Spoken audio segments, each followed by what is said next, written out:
اطراف لمبے، سینہ کشادہ، اور چیسٹ بھی آپ کا، سینہ بھی آپ کا کشادہ تھا، اور بالوں سے خالی تھا، یعنی سینے پہ بال نہیں تھے آپ کے، صرف لبے سے ناف تک بالوں کی ایک لکیر تھی، یعنی سینے کے نیچے سے لے کے ناف تک ایک بالوں کی باریک لکیر جا رہی ہوتی تھی۔ اس کے علاوہ شکم یعنی پیٹ اور سینے پر بال نہیں تھے، آپ صلی اللہ علیہ وسلم ہیری آدمی نہیں تھے۔ کندھے اور اس سے متصل بازو پر البتہ بال تھے، یعنی تھوڑے سے کندھوں پر اور اس کے ساتھ بازو پر۔ سینہ اور شکم برابر تھے، یعنی ایسا نہیں تھا کہ پیٹ باہر نکلا ہو۔ بغل کا رنگ مٹیالہ تھا اور پیٹھ ایسی تھی گویا ڈھلی ہوئی چاندی، یعنی اتنی سفید تھی۔ قد و قامت جسم، آپ صلی اللہ علیہ وسلم کا قد خوبصورت تھا، قامت معتدل اور پیکر سیدھا تھا، یعنی اسٹریٹ رہتے تھے، ایسے جھکے ہوئے نہیں تھے، جس سے پتہ چلتا ہے کہ آپ صلی اللہ علیہ وسلم کا پوسچر جو تھا وہ کیسا تھا، بالکل اسٹریٹ، نہ بہت لمبے تھے نہ چھوٹا قد تھا، نہ آپ ناٹے کھوٹے یعنی چھوٹے قد کے، آپ ان الفاظ کے میننگ لکھتے جائیں کیونکہ بعد میں آپ کو یہ بھول جائیں گے، نہ لمبے تڑنگے، لیکن طول سے قریب تر تھے، یعنی لمبائی سے قریب تر تھے، یعنی اگر کوئی انسان دیکھتا تھا تو لمبائی کی طرف زیادہ آپ سمجھ سکتے ہیں، لیکن بہت لمبے نہیں تھے، جو کہ وہ بھی ایک عجیب لگتا ہے انسان۔ چنانچہ کوئی شخص جو لمبائی کی طرف منسوب ہوتا وہ آپ کے ساتھ چلتا تو آپ صلی اللہ علیہ وسلم اس سے لمبے ہوتے۔ یہ بھی اللہ تعالیٰ کی طرف سے ایک معجزہ تھا کہ کوئی بڑا لمبا بھی آپ کے ساتھ چلتا تھا تو ایسے لگتا تھا کہ آپ صلی اللہ علیہ وسلم اس سے لمبے ہیں۔ جسامت معتدل تھی اور بدن گٹھا ہوا تھا، نہ زیادہ موٹے نہ بالکل دبلے پتلے، ایک ہوتا ہے بندہ بالکل سٹک کی طرح، وہ بھی نہیں اچھا لگتا، ایک بندہ موٹا ہوتا ہے وہ بھی نہیں اچھا لگتا، درمیانے تھے، یعنی آپ صلی اللہ علیہ وسلم کی ساری جو چیزیں نا اس میں اعتدال ہے، آپ دیکھیں اس میں کہیں پہ ایسا نہیں ہے کہ کوئی ایک چیز ایکسٹریم پہ چلی جائے، بلکہ دو شاخوں کے درمیان ایک شاخ تھے۔ کیا مطلب ہے؟ جیسے دو برانچز ہوں کسی درخت کی اور ان کے درمیان ایک برانچ ہو جو بالکل سیدھی ہوتی ہے، جو تینوں میں سے سب سے زیادہ تازہ خوش منظر تھی۔ آپ کا قد سب سے زیادہ خوبصورت تھا۔ خوشبو، آپ صلی اللہ علیہ وسلم کا جسم، پسینہ اور اعضاء تمام خوشبوؤں سے زیادہ خوشبودار تھے۔ حضرت انس رضی اللہ تعالیٰ عنہ ارشاد فرماتے ہیں کہ میں نے کبھی کوئی عنبر یا مشک یا کوئی ایسی خوشبو نہیں سونگھی جو رسول اللہ صلی اللہ علیہ وسلم کی خوشبو سے بہتر رہی ہو۔ سبحان اللہ۔ دیکھیں ہر ایک انسان کی ایک خوشبو ہوتی ہے نا، خاص طور پہ ماؤں کی ایک خوشبو ہوتی ہے، ایسا ہے نا، ہر ایک انسان کو پتا ہوا اس کی ایک ماں کی خوشبو ہوتی ہے۔ تو آپ صلی اللہ علیہ وسلم کی جو خوشبو تھی وہ ایسی نہیں تھی کہ باڈی اسمیل ہو، بلکہ کیسی خوشبو تھی کہ میں نے فرماتے ہیں ایسی کوئی خوشبو کبھی سونگھی ہی نہیں۔ کوئی پرابلم ہے ان کو جانے میں؟ اچھا، جابر رضی اللہ تعالیٰ عنہ کہتے ہیں کہ آپ کسی راستے سے تشریف لے جاتے اور آپ کے بعد کوئی اور گزرتا تو آپ کی خوشبو کی وجہ سے ضرور جان جاتا کہ آپ یہاں سے گزرے ہیں۔ سبحان اللہ، اتنی خوشبو تھی کہ جس راستے سے گزر جاتے تو بعد میں وہاں سے گزرنے والا جان لیتا کہ آپ صلی اللہ علیہ وسلم یہاں سے گزرے ہیں۔ اتنی یونیک خوشبو تھی اور اتنی زیادہ خوشبو ہوتی تھی۔ اور آپ صلی اللہ علیہ وسلم کسی آدمی سے مصافحہ فرماتے تو وہ دن بھر اس کی خوشبو محسوس کرتا تھا۔ سبحان اللہ، یعنی کسی سے ہاتھ ملا لیتے تھے نا تو سارا دن اس کو اپنے ہاتھ سے خوشبو آتی رہتی تھی۔ اور آپ کسی بچے کے سر پر اپنا ہاتھ پھیرتے تو اس کی خوشبو کی وجہ سے وہ بچوں کے درمیان پہچان لیا جاتا کہ آپ صلی اللہ علیہ وسلم نے فلاں بچے کو پیار کیا ہوا ہے، اس کے سر سے خوشبو آ رہی۔ سبحان اللہ۔ حضرت سلیم نے آپ کا پسینہ ایک شیشی میں محفوظ کر رکھا تھا اور اسے خوشبو میں ڈالتی تھیں کیونکہ وہ سب سے عمدہ خوشبو تھی۔ سبحان اللہ۔ اور یہ بھی آتا ہے کہ سلیم دوائی کے لیے بھی آپ صلی اللہ علیہ وسلم کے پسینے کا ایک ڈراپ ڈالتی تھی پانی میں اور کسی کو دے دیتی تھی اور اس کو شفا ہو جاتی تھی۔ رفتار، آپ صلی اللہ علیہ وسلم بہت تیز رفتار تھے، بازار میں چلنے والے شخص کی رفتار سے چلتے تھے۔ کیا مطلب بازار میں چلنے والا؟ آپ کو پتا ہے جو بازار میں جا رہا ہوتا ہے کوئی سودا لینے، وہ جلدی جلدی جاتا ہے، کوئی سودا لیتا ہے اور واپس آ جاتا ہے تو تیز جاتا ہے نا۔ تو آپ صلی اللہ علیہ وسلم کی رفتار ایسے تھی جیسے بازار میں چلنے والا۔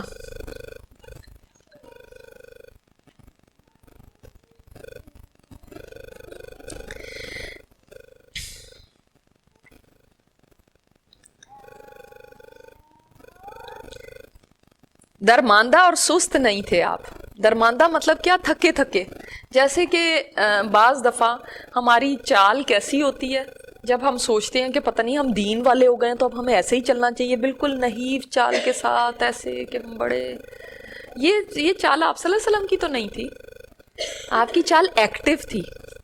کب انسان کی چال ایسی سست ہوتی ہے؟ جب یا تو اس کے اندر طاقت نہیں ہوتی یا پھر وہ ڈپریس ہوتا ہے. اس کا مطلب آپ صلی اللہ علیہ وسلم نہ تو ڈپریس تھے اور نہ ہی ایسے کمزور تھے کہ آپ سے چلا نہ جائے، بلکہ ایکٹیو آدمی تھے. تو کوئی آپ کا ساتھ نہ پکڑ پاتا تھا، یعنی کیپ اپ نہیں کر پاتا تھا جو آپ کے ساتھ چل رہے ہوتے تھے. ابو ہریرہ فرماتے ہیں میں نے کسی کو رسول اللہ صلی اللہ علیہ وسلم سے بڑھ کر تیز رفتار نہیں دیکھا، یعنی اتنی تیز چلتے تھے. اور فرماتے ہیں گویا زمین آپ کے لیے لپیٹ دی جا رہی، جیسے زمین آپ کے آگے لپیٹ دی گئی. اور علماء کہتے ہیں کہ واقعی شاید اللہ تعالیٰ نے زمین جیسے آپ کے لیے بچھا ہی دی ہو. سبحان اللہ، کہ زمین آپ کے آگے یعنی آپ صلی اللہ علیہ وسلم ایسے چلتے تھے جیسے ڈھلوان پہ، سلوپ پہ جا رہے ہیں، تو جیسے اللہ تعالیٰ زمین کو لپیٹتا جا رہا ہے آپ کے لیے. فرماتے ہیں ہم تو اپنے آپ کو تھکا مارتے اور آپ بے پرواہی سے چلتے رہتے، یعنی ہم کیپ اپ کرنے کے لیے جیسے انسان کی سانس پھول جاتی ہے، وہ تیز سے چل رہا ہے اور ذرا ایفرٹ لگانی پڑے، اور آپ صلی اللہ علیہ وسلم آرام سے جا رہے ہیں. آپ کی وہ عام رفتار تھی. اچھا یہ بھی دیکھیں نا کہ جب انسان بہت بھاری بھرکم ہوتا ہے تب بھی نہیں وہ ایسے چل سکتا. اس کا مطلب آپ صلی اللہ علیہ وسلم کا جسم بھاری نہیں تھا. اور اگر اتنا پتلا ہوتا کہ آپ کے اندر انرجی ہی نہ ہوتی تو پھر بھی نہیں چل سکتے تھے. اس سے بھی آپ کو پتہ چلتا ہے کہ معتدل درمیانہ تھا آپ کا جو جسم.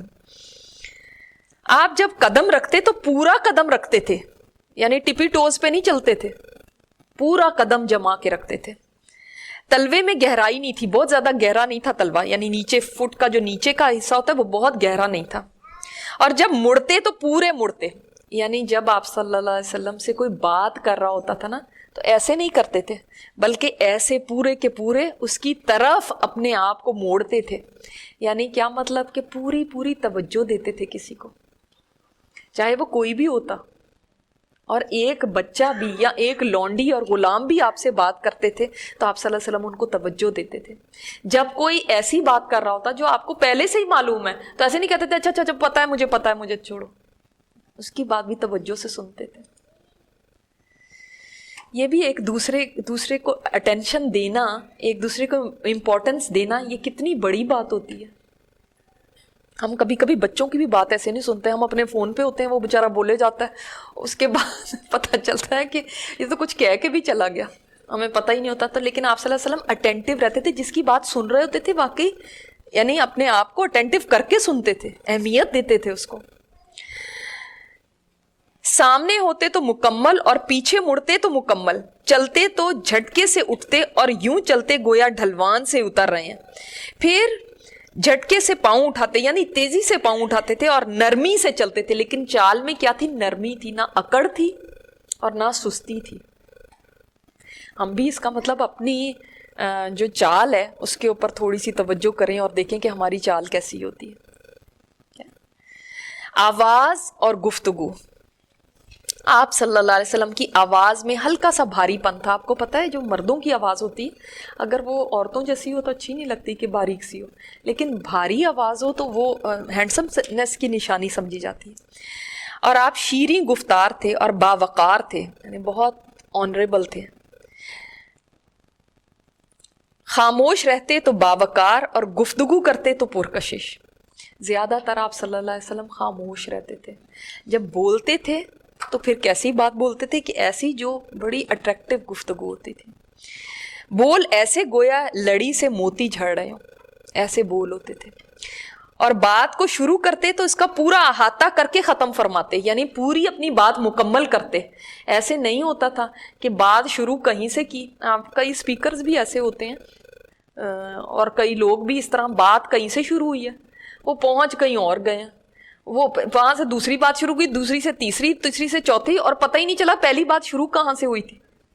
ٹاپک کچھ تھا اور پہنچ کہیں اور گئے. آپ صلی اللہ علیہ وسلم پورا احاطہ کرتے تھے بات کا، یعنی بات کو مکمل فرماتے تھے. یہ بھی دیکھیں آرٹ آف اسپیکنگ ہے. کہ نا اب خاص طور پہ جب ہم کسی کو دین کی بات بتانے لگے تو پھر ہمیں پتہ ہونا چاہیے آپ صلی اللہ علیہ وسلم کیسے بات کرتے تھے.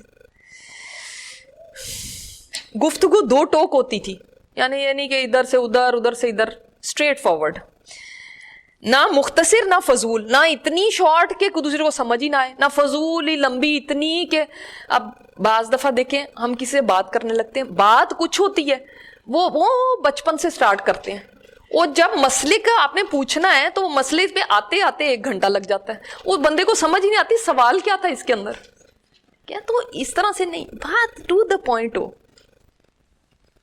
ہر حرف واضح ہوتا تھا. سبحان اللہ.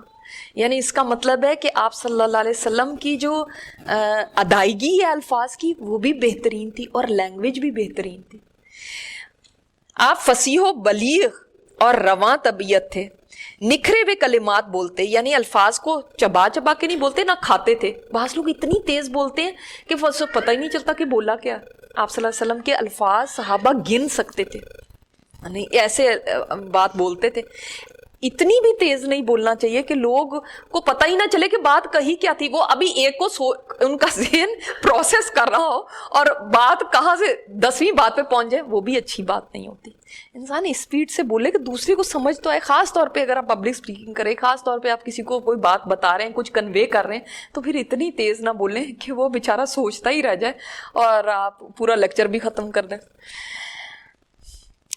کوئی شخص خواہ کیسا ہی فصیح و بلیغ ہوتا آپ کی ہمسری نہ کر سکتا تھا. حالانکہ نبی کریم صلی اللہ علیہ وسلم امی تھے اور شاعر بھی نہیں تھے, لیکن زبان اتنی فصیح تھی کہ کوئی آپ کی برابری نہیں کر سکتا تھا. آپ کو حکمت اور 2 ٹوک خطاب کے ساتھ جامع کلمات عطا کیے گئے تھے, یعنی کمپریہنسو بات کرنا. اور آپ دیکھیں, نوٹ کریں آپ, نبی علیہ الصلوۃ والسلام کی جو دعائیں ہیں وہ کتنی جامع ہیں. ہم تو اتنی لمبی دعا کریں تو پھر ہم میں جا کے وہ ایک بات میں اتنی ساری باتیں سمو جاتی ہیں, اور ہم اتنی لمبی بات کرتے ہیں تب وہ ایک بات کہہ پاتے ہیں. تو آپ صلی اللہ علیہ وسلم کے جامع کلمات کی یہاں پہ بتایا گیا کہ جامع کلمات ہوتے تھے. اخلاق کی ایک جھلک, آپ صلی اللہ علیہ وسلم کے چہرے پر ہمیشہ بشاشت ہوتی تھی. حالانکہ دیکھیں نبی علیہ الصلوۃ والسلام کے اوپر کتنی مشکلات آتی, لیکن چہرہ تر و تازہ, بشاش, حشاش بشاش. ایسا نہیں ہے کہ مرجھایا ہوا, بس اس طرح, بس ختم ہو گئی یار, دنیا ختم ہو گئی, سب ختم ہو گیا, لٹ گئے, مارے گئے. نیگیٹو نو, آپٹومسٹک, آلویز آپٹومسٹک. پیسمسٹک نہیں تھے, نیگیٹو نہیں تھے, تبھی تو حشاش بشاش تھے. اگر آپ صلی اللہ علیہ وسلم ایسے گر جاتے تو صحابہ کو کون تھامتا, مشن آگے کیسے چلتا؟ ایسا بندہ پھر کیا ہوتا ہے اس کے ساتھ, وہ بیمار پڑ جاتا ہے, ڈپریشن کا شکار ہو جاتا ہے. نبی علیہ الصلوۃ والسلام کی زندگی میں ایک بات کو نوٹ کیجئے, اتنے ہرڈلز, اتنے غموں کے پہاڑ ٹوٹے, لیکن کبھی ہم یہ نہیں پڑھتے کہ آپ صلی اللہ علیہ وسلم تو لیٹ ہی گئے, پھر اٹھ ہی نہ سکے, پھر انہوں نے اپنے آپ کو بند ہی کر لیا گھر میں, پھر بس وہ ڈپریشن میں ہی چلے گئے, پھر وہ ایسے ہو گئے, پھر ویسے ہو گئے. ایک کے بعد ایک مصیبتیں. نہیں, ایسا نہیں ہوتا تھا کہ کبھی کوئی بریک آ جائے, ایک مشکل ختم ہوتی تھی تو دوسری. ہمارے پر ذرا سی بھی مشکل آ جاتی نا, ہم تو بس زمین آسمان ایک کر دیتے ہیں, اور بس اب تو جیسے دنیا ختم ہو گئی ہے, اپنا کنٹرول ہی چھوڑ دیتے ہیں. آپ صلی اللہ علیہ وسلم کی زندگی, آپ کی پرسنالٹی کتنی کمپوزڈ تھی نا, حال دعائیاں نہیں مچانے شروع کر دیتے تھے. تو ہمیں اپنے اندر یہ پیدا کرنا ہے.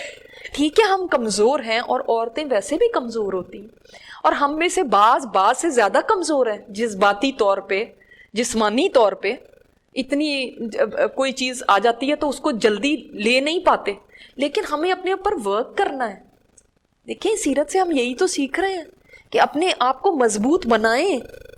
دیکھو فوراً سوچیں اس وقت کہ آپ صلی اللہ علیہ وسلم کی زندگی میں کیسے کیسے حالات نہیں آ گئے تھے, اور آپ نے فرمایا کہ تمہارے اوپر کوئی غم ٹوٹے تو میرے غموں کو یاد کر لیا کرو, تمہیں تسلی مل جائے گی. اتنی بڑی زندگی ہمارے سامنے موجود ہے, پھر بھی ہم شکایتیں اور حال دعائیاں اور ڈپریشن اور گرے پڑے ہیں اور کوئی کام کرنے کے قابل نہیں. یہ ٹھیک ہے کہ انسان کے اوپر کوئی غم آتا ہے تو ہاں ہم انسان ہی تو ہیں نا, اس کا ریئیکشن بھی ہوتا ہے, ہم تھوڑی دیر اداس بھی ہوتے ہیں, غمزدہ نہیں, لیکن ایسا غم نہیں ہونا چاہیے کہ انسان بستر پہ لگ جائے اور اٹھ ہی نہ سکے. اب گئی نمازیں کیا قرآن سب چیز چھوڑ کے اب ہم پڑھے ہوئے کیونکہ ہم ڈپریس بہت ہیں, ہم کچھ کر ہی نہیں سکتے, ہمارے اوپر اس چیز کا اثر اتنا ہو گیا. یہ بھی اللہ کے اوپر توکل میں کمی کی نشانی ہوتی ہے. جب انسان کے اوپر ایسا ہو جاتا ہے کہ وہ بالکل ڈپریس ہو کے بستر سے لگ جاتا ہے, اس کا مطلب اللہ کے اوپر کہیں نہ کہیں بھروسے میں کمی ہے. کیا اللہ پہ بھروسہ نہیں ہے پھر؟ کیا نہیں جانتے کہ اللہ کیا کیا کر سکتا ہے؟ کیا آپ صلی اللہ علیہ وسلم کی زندگی نہیں آپ کے سامنے کہ کیسے کہاں سے شروع ہوئی ایک بندے کی زندگی اکیلے کی, ہیرا سے شروع ہوئی اور کہاں فتح مکہ. Look at this life. اور وہ بھی ڈپریشنوں میں چلے جاتے تو ہو گیا تھا پھر یہ مشن پورا. تو اگر ہم نے زندگی میں واقعی کوئی کام کر کے دکھانا ہے نا تو ان چیزوں سے نکلنا ہے. اور نکلنا کیسے ہے؟ خود کو پش کر کے نکالنا ہے. کوئی نہیں آ کے ہمیں نکالے گا. میری امی نہیں آ کے کھڑی ہوں گی میرے پاس ہر بات پہ. اب ہماری اتنی عمریں ہو گئی ہیں کہ اب ہمارے لیے کوئی نہیں آئے گا, ہمیں خود کو اٹھانا ہوگا. کیوں ہم دوائیوں تک پہنچے, کیوں ہم ہسپتالوں تک پہنچے؟ ہم خود ہمت پکڑیں. دیکھیں آپ صلی اللہ علیہ وسلم کی زندگی سے آپ ہمت پکڑیں. کوئی بھی غم آتا ہے, کوئی بھی پریشانی آتی ہے تو ان کی زندگی کو دیکھ لیں, آپ کو کہیں نہ کہیں ضرور رہنمائی مل جائے گی. اولاد کی صورت میں کہیں آتا ہے کوئی غم, آپ کی زندگی میں رہنمائی ہے. اپنے رشتہ داروں کی صورت میں کچھ باتیں سننی پڑتی ہیں, آپ کی زندگی میں رہنمائی ہے. ایسے لوگوں کی ناقدری کی صورت میں آپ کو کوئی پریشانی آتی ہے کہ کتنی ناقدری کر رہے ہیں, تو آپ صلی اللہ علیہ وسلم کی زندگی دیکھ لیں. ان سے زیادہ تو کسی کی زندگی عالی شان نہیں تھی, ان کی کتنی ناقدری کی گئی. کوئی آپ کو نقصان پہنچانے کی کوشش کرتا ہے, آپ کی زندگی دیکھ لیں. کوئی جادو ٹونے کرنے کی کوشش کرتا ہے, آپ کی زندگی دیکھ لیں. کوئی آپ کے بیر پڑ جاتا ہے, آپ کے پیچھے پڑ جاتا ہے, آپ صلی اللہ علیہ وسلم کی زندگی دیکھ لیں. بچوں کے اوپر کسی طرح کے بھی اپس اینڈ ڈاؤنز آتے ہیں, زوج کی صورت میں, شوہر کی صورت میں کسی طرح کی بھی مشکلیں آتی ہیں, آپ صلی اللہ علیہ وسلم کی زندگی دیکھ لیں. ہر طرح سے رہنمائی ملتی ہے. بیماری آتی ہے تو آپ صلی اللہ علیہ وسلم کی بیماری کو دیکھ لیں, آپ کا آخری وقت کتنا مشکل تھا. گھر چھوڑنا پڑتا ہے یا مالی نقصان ہوتا ہے, فائنینشلی آپ کو کوئی نقصان ہو رہا ہے, یا گھر میں اللہ معاف کرے کہ ایسے جاب لیس ہو گئے ہیں, کوئی اور بزنس میں کوئی ایسا لاس ہو گیا ہے, تو یہ نہیں کہ دل پکڑ کے اور ہارٹ اٹیک کر کے اور پڑے ہوئے ہیں. آپ صلی اللہ علیہ وسلم کی زندگی دیکھ لیں. عائشہ رضی اللہ تعالیٰ عنہ فرماتی ہیں کہ کوئی 6 ہفتے ایسے نہیں ہوتے تھے کہ آپ صلی اللہ علیہ وسلم نے گوشت کھایا ہو. فرماتی ہیں کہ کبھی ایسا نہیں ہوتا. بعد میں جا کے آپ کو پتا ہے اسلام کو بڑا عروج ہو گیا, پھر اس کے بعد فتوحات ہو گئیں, بڑے اچھے حالات ہو گئے مسلمانوں کے, اب تو ہر طرف سے مطلب خزانے آنے لگے, مال بھی آ گیا. تو وہ لوگ دیکھ کے, خاص طور پہ عبد الرحمن بن عوف کے بارے میں آتا ہے, ان کے سامنے ایک دفعہ گوشت اور روٹی لائی گئی تو رونے لگے, فرمانے لگے وہ مجھ سے بہتر تھے جو دنیا سے چلے گئے ان چیزوں کو کھائے بغیر. وہ چلے گئے ان کو کھائے بغیر, انہوں نے پوری زندگیاں دیکھی ہی نہیں کہ روٹی, چھنے ہوئے آٹے کی روٹی کیا ہوتی ہے. اور آپ صلی اللہ علیہ وسلم کے بارے میں آتا ہے کہ آپ نے پوری زندگی, کوئی ایک دن ایسا نہیں ہے کہ آپ صلی اللہ علیہ وسلم نے پیٹ بھر کے روٹی کھائی ہو. عائشہ رضی اللہ تعالیٰ عنہا سے ان کے بھتیجے نے پوچھا کہ پھر آپ لوگوں کا گزارا کیسے ہوتا تھا؟ فرماتی ہیں 2 کالی چیزوں پہ. وہ 2 کالی چیزیں کیا ہیں؟ ایک کھجور, اور اس کا مطلب پانی تو کالا نہیں ہوتا, اس کا مطلب پانی کوئی پیوریفائڈ واٹر نہیں تھا جو ان کو مل رہا تھا. پانی بھی کیسا تھا؟ وہ کنوؤں کا پانی. آپ کو انشاءاللہ تعالی اللہ لے کے جائے ہم سب کو اکٹھا, تو جب جائیں گے وہاں پہ آپ دیکھیے گا کنوؤں کا پانی وہاں پہ کیسا ہے. شاید آپ پینا بھی نہ چاہیں, لیکن صرف اس لیے کہ چلو بڑا بابرکت ہے کہ آپ صلی اللہ علیہ وسلم نے یہاں سے پیا تو شاید آپ پی لیں, ورنہ عام حالاتوں تو آپ پیئیں گے بھی نہیں. ایسا پانی ہوتا تھا. تو کس طرح کے حالات میں, کون سے ایسے کسی کے حالات ہو سکتے ہیں جس میں یہاں سے رہنمائی نہ ملے؟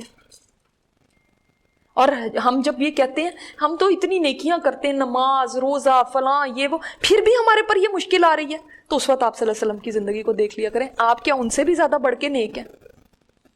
آپ کیا ان سے بھی زیادہ عبادت گزار ہیں؟ جب ان کی زندگی میں یہ سب آیا تو پھر میں اور آپ کیا ہیں؟ پوری زندگی آپ صلی اللہ علیہ وسلم نے کبھی ٹیک لگا کے کھانا نہیں کھایا تھا. فرماتے تھے میں بندہ ہوں, میں بندہ بن کے کھاؤں گا. آپ کا بستر کیسا ہوتا تھا؟ آپ کا بستر لیدر کا تھا, چمڑے کا. چمڑے کو تو اس کے اوپر سیڈل یوز کرتے ہیں نا, گھوڑے اور اس کے اوپر ڈالتے ہیں.